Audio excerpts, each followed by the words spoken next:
guys, welcome back to Jamie's Books and More. I'm coming today with a book haul. It's probably my first book haul of 2026, so let's get right into it. So the first book, I actually ordered this book, I think through Thrift Books.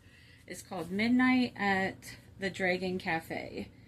I have had a huge interest in books about like Asian restaurants ever since I read like Crying in H Mart, and I think it was called House of Sticks, about a family who run a Asian restaurant, and I just find them really interesting. So I wanted to dig up some of these and try them out. Another one that is kind of sort of related, it's called Sweet Mandarin. It says the courageous true story of 3 generations of Chinese women and their journey from east to west. Not about a restaurant, but still Asian history. I thought that looked really good, and I ordered this off of Thrift Books as well. Let's see what else we got here.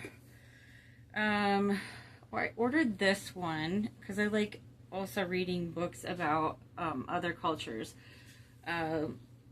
This goes along with like the restaurant theme. This one is like people who own hotels. So this one's called Life Behind the Lobby, Indian American Motel Owners and the American Dream. So it says Pawan Dhingra has written a pioneering book on the world of American motels. Close attention to the stories told by the people who work in the trade allows Dhingra to go behind the stereotypes and give us a tale of human beings struggling to make livings and lives. This is a people's sociology of hotel work. I just thought that sounded really good. Let's see what else I got here. Oh, I have read a couple of Lisa C's books, and I really like her as a writer. Trying to think of the names of the books that I read of hers before it was a series. Anyways, this is supposedly her biography. It says, in 1867, Lisa C's great-grandfather arrived in America, where he prescribed herbal remedies to immigrant laborers who were treated little better than slaves. His son, Fong Si, later built a mercantile empire and married a Caucasian woman in spite of laws that prohibited unions between the races. And Lisa herself grew up playing in her family's antique store in Los Angeles, Chinatown, listening to stories of missionaries and prostitutes, movie stars, and all Chinese baseball teams. Out of these stories and years of research, she has constructed a sweeping chronicle of a Chinese-American family on Gold Mountain, the Chinese name for the United States, accompanying racism and romance, entrepreneurial genius and domestic heartache, secret marriages and sibling rivalries. On Gold Mountain is a powerful history of 2 cultures meeting in a new world, beautifully written and abounding with intimate recognitions. So I thought that sounded really good. I have in the past started this book, The Pearl That Broke Its Shell by Nadia Hashimi, and this was really good. And I didn't finish it, but I did see this at the library one day for $1 by the same author, Nadia Hashimi, The House Without Windows. So I thought I would go ahead and try that too because it was only $1. Let me see if it says anything about, okay, right here.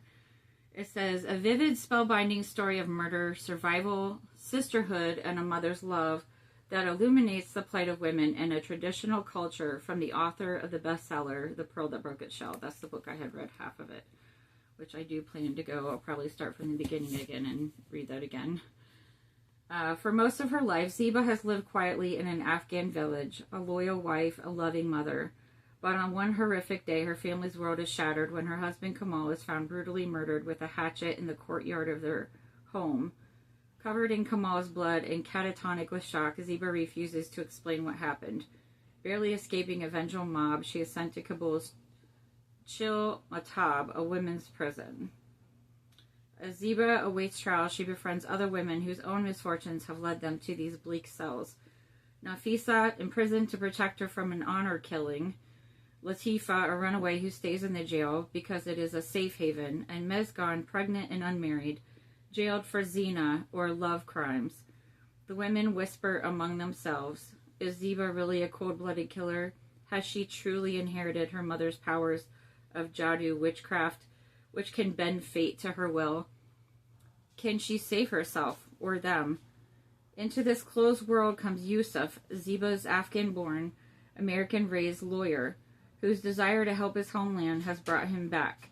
With the fate of the seemingly ordinary housewife in his hands, Yusuf discovers that, like Afghanistan itself, his client may not be at all what he imagines. A moving and often surprising look at the lives of modern Afghan women. A House Without Windows is astonishing, unforgettable, and triumphant. Now, I have read a lot of books based in Afghanistan and Iran, so these kind of are interesting to me. If you guys are ever interested in hearing what books I have read that were based in Afghanistan and Iran, just let me know below in the comments and I can do a video about that. Let's see here. Now, another book that I've read in the past and I didn't finish is a book I hear people talk about all the time. It's Barbara Kingsolver, The Poisonwood Bible. So I thought maybe I would go ahead and give this another go and try to finish it. Usually I don't finish books because they're library copies, and when I have to get them back to the library, then it's kind of hard to start them again, which is a problem when you're reading a library book. I like to buy books that I am interested in so I don't have to stop. Another one, I got that one at the Goodwill store. This one I also saw is by Barbara Kingsolver, The Bean Trees. I don't really know what that one's about, but I can read here on the back. Clear-eyed and spirited, Taylor Greer grew up poor in rural Kentucky with the goals of avoiding pregnancy and getting away. But when she heads west with high hopes and a barely functional car, she meets the human condition head on. By the time Taylor arrives in Tucson, Arizona, she's acquired a completely unexpected child, a 3-year-old American Indian girl named Turtle, and must somehow come to terms with both motherhood and the necessity of putting down roots.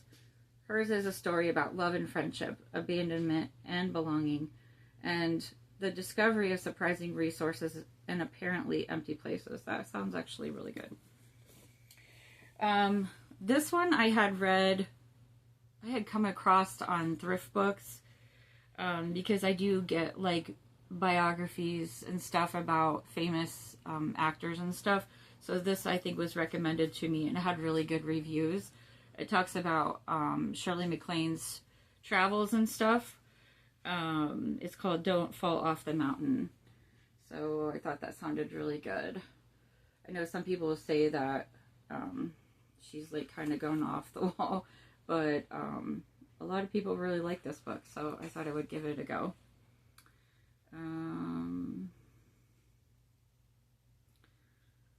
Looking to see here if I wanted to read any of this.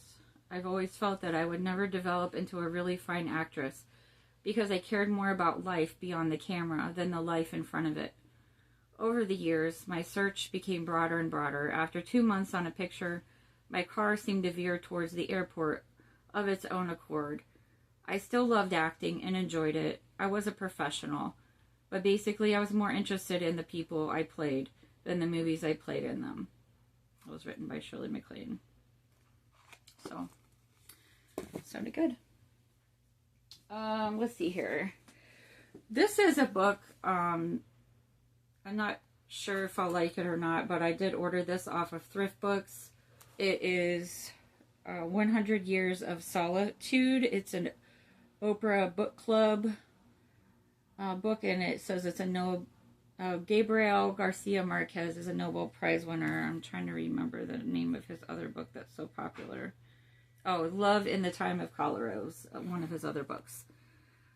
This one says, probably Garcia Marquez's finest and most famous work, 100 Years of Solitude, tells the story of the rise and fall, birth and death of the mythical town of Macondo through the history of the Buendía family. Inventive, amusing, magnetic, sad, alive with uncomfortable men and women with a truth and understanding that strike the soul. 100 Years of Solitude is a masterpiece of the art of fiction. 100 Years of Solitude is the first piece of literature since the book of Genesis that should be required reading for the entire human race. It takes up not long after Genesis left off and carries through to their age, reporting on everything that happened in between with more lucidity, wit, wisdom, and poetry than is expected from 100 years of novelists, let alone one man. Mr. Garcia Marquez has done nothing less than to create in the reader a sense of all that is profound, meaningful, and meaningless in life. This was a book review by William Kennedy of the New York Times. So I've been wanting to read some of the classics, so I thought I would get this to add to my collection and maybe try out. Okay, let's see here. This one I found at the Goodwill. I had picked this up quite a few times at the library, and every time I got it out, I was only able to keep it for the 3 weeks because somebody else put it on hold. So I've always been, I think this is just a beautiful cover. It's called The Secret Life of Sunflowers by Marta Molnar. And it says, when Hollywood auctioneer Emsley Wilson finds her famous grandmother's diary while cleaning out her New York brownstone, the pages are full of surprises. The first surprise is the diary isn't her grandmother's. It belongs to Joanna Bonger, Vincent van Gogh's sister-in-law. And I do love Vincent van Gogh's artwork. Him and Claude Monet are one of my favorites, so anything having to do with them kind of intrigues me. Joanna inherited Vincent van Gogh's paintings. They were all she had, and they weren't worth anything. She was a 28-year-old widow with a baby in the 1800s without any means of supporting herself. Living in Paris, where she barely spoke the language, yet she managed to introduce Vincent's legacy to the world. The inspiration couldn't come at a better time for Emsley. With her business failing, and unexpected love turning up in her life, and family secrets unraveling, can she find answers in the past? Sounds really good. This one I also found at the Goodwill. Sorry, it's got like hair in it. This one is a remarkable novel about J.P. Morgan's personal librarian, Belle de Costa Green, the Black American woman who was forced to hide her true identity and pass as white in order to leave a lasting legacy that enriched our nation. It says, in her 20s, Belle de Costa Green is hired by J.P. Morgan to curate a collection of rare manuscripts, books, and artwork for his newly built Piermont Morgan Library. Belle becomes a fixture in New York City society and one of the most powerful people in the art and book world, known for her impeccable taste and shrewd negotiating for critical works as she helps create a world-class collection. But Belle has a secret, one she must protect at all costs. She was born not Belle de Costa Green, but Belle Marion Greener. She is the daughter of Richard Greener, the first black graduate of Harvard and a well-known advocate for equality. Belle's complexion isn't dark because of her alleged Portuguese heritage that lets her pass as white. Her complexion is dark because she is black. The personal librarian tells the story of an extraordinary woman famous for her intellect, style, and wit, and shares the lengths she must go to for the protection of her family and her legacy to preserve her carefully crafted white identity in the racist world in which she lives. That sounds good. Now, I did get some books for Christmas. I got like gift cards, and I ended up ordering some books for myself. One of those is the First Kennedys, which I did get at the library at first, and I read on Goodreads the reviews, and they were really good. It goes back to like the very beginning of the Kennedy family, when they first started out, and much different than, you know, the Kennedy family today, or a few generations back even. It says The Humble Roots of an American Dynasty, The First Kennedys by Neil Thompson. And I think I ordered this one probably through Thrift Books as well. I also ordered this through Barnes and Noble because I had checked this out at the library quite a few times and was never able to get through it. I believe February is Black History Month, so this would work for that as well. And it's got, well, first of all, it's called Overground Railroad, The Green Book and the Roots of Black Travel in America by Candace Taylor. And this has got, like, remarkable pictures in it. And I just started, like, annotating books or trying it out. And I think this would be a terrific book to annotate. So, another book I ordered, I think through Thrift Books. Also, you could use this for Black History Month. Cicely Tyson, Just As I Am. In her long and extraordinary career, Cicely Tyson has not only succeeded as an actor, she has shaped the course of history. So, that was written by President Barack Obama. Just as I am is my truth. It is me, plain and unvarnished, with a glitter and garland set aside. In these pages, I am indeed Cicely, the actress who has been blessed to grace the stage and screen for 6 decades.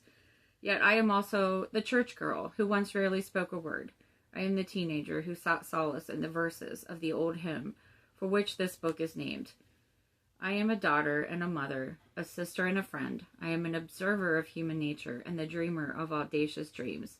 I am a woman who has hurt as immeasurably as I have loved, a child of God, divinely guided by his hand. And here in my 9th decade, I am a woman who at last, long last, has something meaningful to say. That is beautifully written. Very poetic. I'm looking forward to reading that as well. Another book that would go along with Black History Month is Black AF History, The Unwhitewashed Story of America by Michael Harriot. I got this from Walmart, and I've heard a lot of good things written about this. I know it's a very popular book. This one is kind of self-explanatory. Another book I ordered through Barnes & Noble for Christmas is The Pirate's Wife, The Remarkable True Story of Sarah Kidd. And I've never read a book about pirates or anything to do with that, but I think it kind of sounds interesting. It says, few know that Captain Kidd, one of the most notorious pirates to ever prowl the seas, had an accomplice, a behind-the-scenes player who enabled his plundering and helped him outpace his enemies. That accomplice was his wife, Sarah Kidd, whose extraordinary life is a lesson in reinvention and resourcefulness. Twice widowed by 21 and a successful New York merchant in her own right, Sarah secretly aided and abetted her husband, fighting alongside him against his accusers, marshaling in newly discovered primary source documents. Historian and journalist Daphne Palmer Giannakopoulos reconstructs Sarah's extraordinary life, uncovering a rare example of the kind of life that pirate wives lived during the golden age of piracy. This landmark work in women's history weaves together the personal and the epic in a sweeping story of romance and adventure. So, not a thick book either, so you could probably read that one pretty quickly. So, that's all I got for you guys today. I want to thank you for stopping by and listening to my book haul. And I hope that you all have a good reading week, excuse me. And I hope that you have a good day. So, thank you.